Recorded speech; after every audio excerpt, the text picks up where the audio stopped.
Барлықтарыңа сәлем достар, сіздермен мен Азамат Хандәулетұлы. Бүгінгі видеомызда 6-шы жұп басымы жүйкесі Nervus abducens жайлы талдайтын боламыз.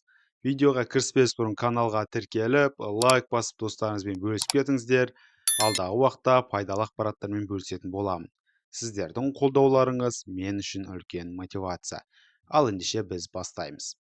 6-шы жұп басымы жүйкесі тек қана қозғалтқыш талшықтардан тұратын жүйке болып табылады және де оның жұп ядросы бар. Біз алдыңғы лекцияларда айтып кеткен болатынбыз, ромб тәрізді шұңқыр 2 үшбұрышқа бөлінеді.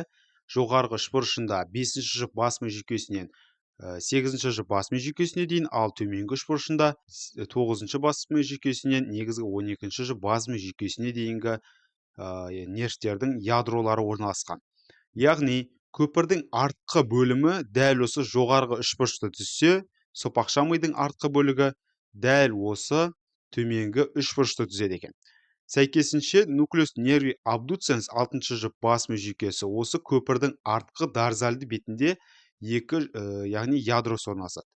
Осы ядролардан шығатын қозғалтқыш талшықтар алға қарай бағытталып, негізгі көпірдің төменгі бөлігінде және сопақша мидың бәріміз білетіндей пирамидасы бар алдыңғы бөлімінде, негізгі кортикоспиналды жолдардың шоғырлары өтетін.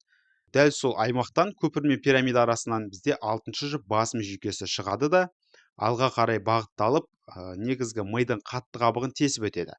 Тесіп өткеннен кейін дәл осы жерде орналасқан кавернозды синус болады. Көптеген веналық өрімдер орналасқан. Синус кавернозустың ішіне кіре отырып, оның жанында бізде сонымен осы артерия каротис интерна болады, ішкі ұйқы артериясы. Және синус кавернозустан шығып, фиссура орбитали супериор арқылы бас сүйектен шығатын болып табылады. Яғни жоғарғы көздік көз ұялық саңылау деп аталады. Солайша көз ұясына кіреді де латеральды бағытқа жүре отырып, екі жақтағы, яғни латеральды тік бұлшықеттерді иннервациялауға қатысады. Бұл бұлшықеттер негізінен мускулус ректус латералис деп аталады, көзді латеральды жаққа әкететін болып табылады. Егер видео пайдалы болған болса, лайк басып, тіркеліп, достарыңызбен бөлісіп кетіңіздер. Сонымен қоса 12 жұп нерв анатомиясын дәл осы жерден көре аласыздар. Келесі кездескенше сау болыңыздар.